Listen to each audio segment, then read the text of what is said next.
jeunes, pour la culture de la non-violence, la citoyenneté et le développement. Pour mes frères, pour mes soeurs, pour mes potes, une émission des jeunes pour les jeunes, pour la culture de la non-violence, la citoyenneté et le développement. Pour mes frères, pour mes soeurs, pour mes potes, Barada pour des jeunes, Barada avec les jeunes, Barada couleur jeune, émission couleur jeune, Barada. Ce programme est de Search for Common Ground avec un appui financier de l'USAID. Fidèles auditeurs, amis jeunes, mesdames et messieurs, bienvenue dans Barada, votre espace d'échange entre jeunes. Après avoir traité de la représentativité des jeunes sur les listes des partis politiques, votre magazine aux couleurs jeunes s'intéresse à la candidature indépendante des jeunes aux prochaines élections locales. Contrairement aux précédentes consultations électorales, cette fois-ci, beaucoup de jeunes ont manifesté le désir de devenir candidats dans leur localité. Aboubakar Diallo, connu sous le nom de Séné Diallo, est un animateur radio et ancien responsable de communication d'un opérateur de téléphonie du pays. Il fait partie de ce groupe de jeunes qui décident de se présenter aux élections communales sans l'appui d'un parti politique. Quelles sont les motivations réelles de notre témoin du jour pour briguer la mairie de Fria? Je vous propose de l'écouter pour plus de détails. À tout de suite les amis. J'ai voulu me présenter parce que j'ai constaté aujourd'hui que la jeunesse continue à critiquer. Et cette même jeunesse qui critique, c'est celle-là même qui fait les dirigeants. Après avoir côtoyé beaucoup de personnes dans ce milieu de médias, je me suis dit alors, pourquoi pas que cette jeunesse qui fait des rois, entre guillemets, ne peut pas arrêter de critiquer et être acteur pour faire ce que celle-ci attend de ses semblables. Et la dernière motivation, j'ai constaté aujourd'hui que cette population de Fria qui est considérée comme une population démunie aujourd'hui, alors que la population de Fria est une population civilisée, c'est une population bien éduquée, c'est une population émancipée, c'est une population qui vivait bien, de façon décente, qui mangeait à sa faim, et qui accueillait d'autres personnes pour pouvoir venir apprendre le concept de c'est quoi bien se nourrir. Bref, ce sont ces motivations-là qui m'ont poussé à me réveiller et dire écoute, il faut que je sois candidat à la mairie de Fria pour qu'enfin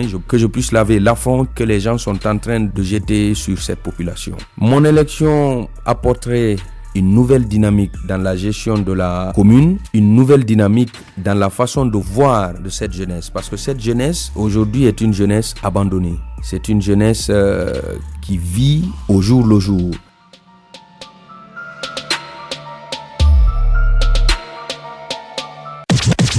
Chers amis jeunes, telles étaient les raisons qui ont poussé ce brillant animateur radio Séné Diallo de solliciter les voix de ses compatriotes de Fria. À présent, place au talk show pour voir ce qu'en pensent les jeunes de cette candidature. Pour en parler, je reçois Mamadou Gouressi Diallo et Kerno Malik Kanté. Ils sont tous les deux jeunes leaders à Conakry. Suivez. Gouressi et Malik, bienvenue dans ce talk show. Merci.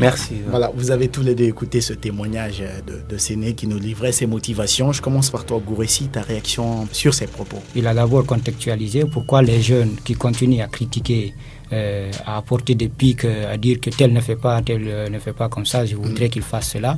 Donc pourquoi pas un jeune maintenant à la tête de cette commune pour que les choses changent comme les jeunes l'auraient souhaité. Je pense que ce sont des motivations qui sont très bien fondées et nous souhaitons bon vent à notre collègue, à notre ami Séné Diallo. Oui. Malik, ta réaction, tu es aussi ravi ou tu as des impressions contraires? Je suis très ravi de l'apprendre parce que c'est un jeune dynamique et très engagé avec toutes les compétences et l'expérience qu'il a acquis à travers ses activités professionnelles. Je suis sûr et je suis convaincu que Séné Diallo pourra apporter. Séné n'est pas le seul, il y a pas mal de jeunes qui comptent se présenter aux prochaines élections locales. Qu'est-ce que l'élection d'un jeune à la tête d'une commune peut apporter de nouveau? Quels sont les avantages? Bon, moi je pense que ça a plusieurs avantages. Il y a d'abord le sang neuf d'un jeune, il est chaud, il est dynamique, il est connecté au monde actuel. Donc il maîtrise les problématiques de développement dans le monde. Je ne vais pas dire que les adultes ou les vieux ne maîtrisent pas. Mais ça va aussi donner une motivation à d'autres jeunes qui sont en train d'étudier actuellement, qui sont des étudiants ou des élèves, à dire oui, c'est possible après mes études d'être à la tête d'une commune. Donc je travaille dur pour être comme tel. Donc s'il y a un jeune à la tête d'une commune et qu'il arrive à réussir sa mission, ça va changer la mentalité des jeunes et ça va amener les jeunes à s'engager comme lui. Il va devenir un modèle pour les jeunes parce que les jeunes peuvent beaucoup changer. Les vieux qui nous entourent devraient normalement nous coacher et nous orienter pour qu'on fasse quelque chose. C'est nous qui avons la force de travail. D'accord, oui. Malik, par rapport à ça, je vais juste renchérir sur ce que Gouressi a dit. Alors, en plus de ce qu'il a dit, il y a un avantage aussi, un facteur important qu'on peut noter. Nous ne sommes pas sans savoir que depuis plusieurs années, nous sommes victimes d'un système politico-ethnique qui sévit en Guinée. Donc, les gens ne pensent pas vraiment développement, ils pensent politique et ethnique. Donc, si un jeune comme Seni Diallo, avec une indépendance politique, s'engage dans la conquête d'une commune comme Fria, je pense qu'il aura la latitude de faire valoir ses programmes et ses projets selon sa conviction, pas selon une connotation politique ou ethnique. Donc, c'est vraiment essentiel. Oui, mais quelles sont les différentes chances que ces jeunes peuvent avoir aux prochaines élections locales, étant donné qu'ils ne sont pas issus des partis politiques? La question est à toi. Juste, les chances sont énormes. Moi, je me dis que les chances sont énormes. Pourquoi? Parce que vous ne pouvez pas imaginer actuellement en Guinée, il y a combien de jeunes leaders, il y a combien de jeunes diplômés. C'est incalculable. Les jeunes formés et compétents, il y en a assez.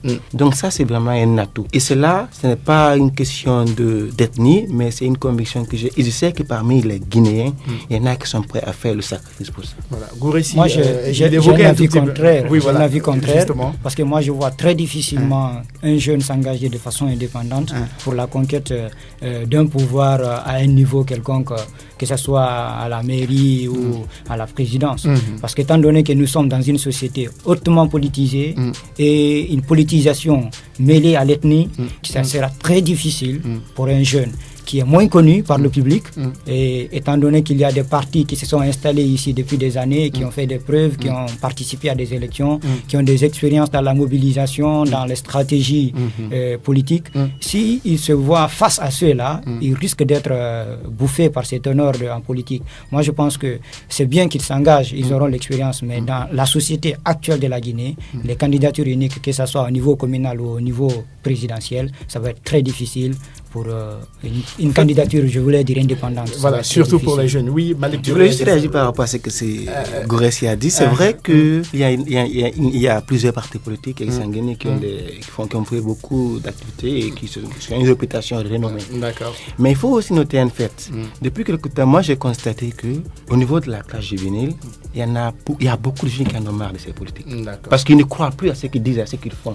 Donc moi, je suis sûr et certain, avec conviction, et s'il arrive avec des arguments forts et avec des preuves à séduire ces jeunes-là, je suis sûr et certain que beaucoup vont le soutenir. D'accord. Vu toutes ces difficultés que vous énumérez là, surtout toi qui parlais un tout petit peu de la maîtrise du terrain par les politiques, quelle piste de solution on pourrait proposer à ces millions de jeunes qui écoutent cette émission pour un tout petit peu permettre aux jeunes de soutenir les candidatures indépendantes?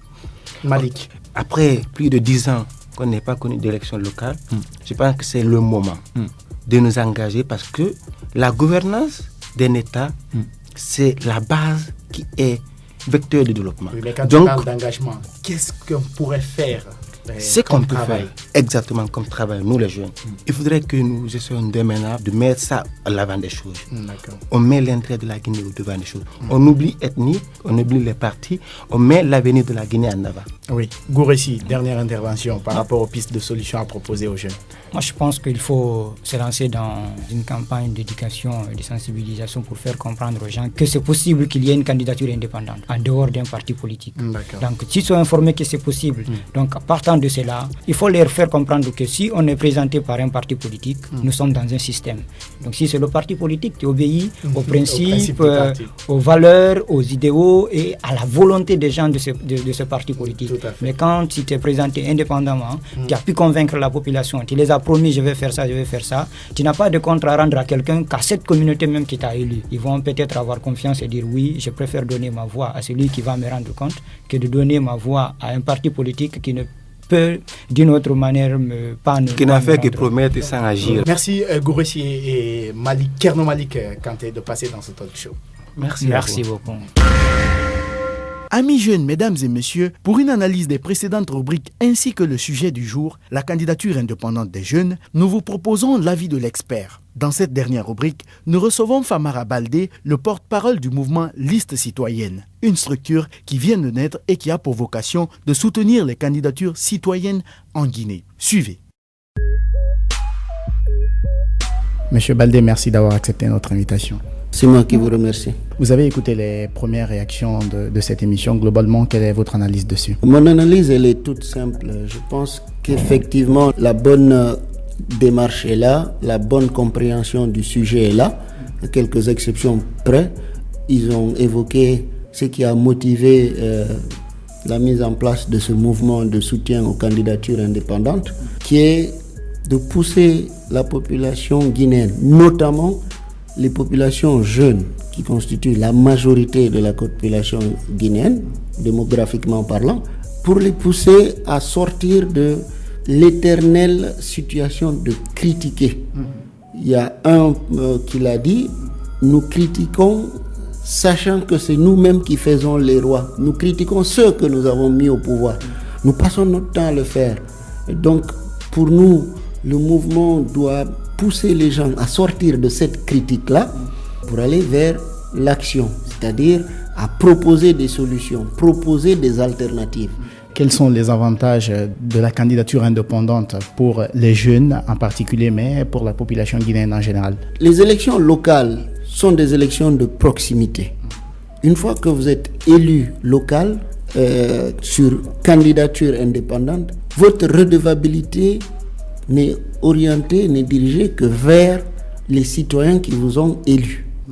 Parce que quand vous êtes candidat indépendant, quand vous êtes élu, vous ne pouvez pas faire de distinction entre qui a voté pour vous, qui n'a pas voté pour vous. Quand vous êtes candidat d'un parti politique, ce sont les militants du parti politique qui ont voté pour vous. Et votre obligation, votre redevabilité, vous ne la devez qu'au bureau exécutif du parti qui vous a élu, pas à la communauté. Que fait aujourd'hui justement votre mouvement pour un tout petit peu accompagner ces jeunes qui ont exprimé le désir d'être candidats indépendants dans les communes? Ce que notre mouvement fait, c'est déjà essayer de clarifier le processus, leur faire comprendre le processus. Il y a effectivement beaucoup de personnes qui se déclarent candidats et qui est génial, honnêtement. Je pense que c'est juste excellent. Ça veut dire qu'ils en ont marre, la coupe est pleine. Ils sont fatigués de critiquer, ils veulent maintenant proposer quelque chose. Donc c'est très bien. Mais il est important de ne pas tomber dans le piège. Nous critiquons, nous critiquons la mauvaise gouvernance, l'incapacité des gens, l'incompétence des dirigeants, etc. etc. Il ne faut pas que les jeunes qui sont là en train de critiquer montrent ces mêmes incompétences. Donc, et ça, nous, le mouvement que nous avons mis en place, c'est de pousser les jeunes à surpasser ces carences-là, à surpasser ces difficultés ou ces pièges qu'ils peuvent avoir. Je suis candidat pour être maire à la commune. Vous ne pouvez pas. Vous perdez votre camp. C'est des listes électorales qui sont élues. C'est pourquoi nous avons dénommé le mouvement liste citoyenne. Donc la première étape, c'est essayer d'avoir le maximum de conseillers communaux avant d'être maire. Donc, il y a des actions qui ont été menées dans ce sens pour expliquer aux jeunes, à tous ceux qui veulent être candidats ou faire partie des listes de candidature. Effectivement, c'est ce que nous sommes en train de faire. Nous avons établi une brochure, un guide, disons, effectivement, merci, qui permet aux différents candidats de voir quelles sont les modalités, les étapes nécessaires pour être maire ou pour être conseiller communal, après pour être maire. Donc nous faisons beaucoup de conseils, nous les conseillons énormément dans l'élaboration de leur programme. Et là, vous avez des jeunes qui vous disent exactement ce qu'ils veulent faire et comment ils comptent le faire. Merci, M. Baldé. Merci beaucoup.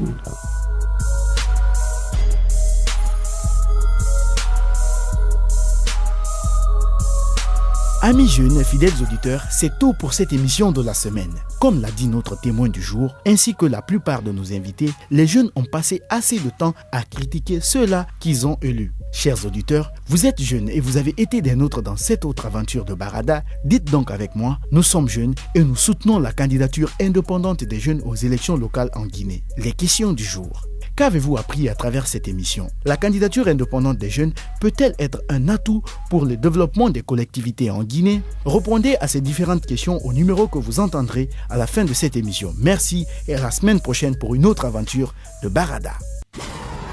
Vous voulez réagir à cette émission? Envoyez-nous un SMS au 622 31 39 81. Vous pouvez également nous envoyer un mail sur guinea@sfcg.org ou nous suivre sur notre adresse Facebook Search for Common Ground Guinée. Une émission des jeunes pour les jeunes, pour la culture de la non-violence, la citoyenneté et le développement, pour mes frères, pour mes soeurs, pour mes potes. Une émission des jeunes pour les jeunes, pour la culture de la non-violence, la citoyenneté et le développement, pour mes frères, pour mes soeurs, pour mes potes. Barada pour des jeunes, Barada avec les jeunes, Barada couleur jeune, émission couleur jeune, Barada. Ce programme est de Search for Common Ground avec un appui financier de l'USAID.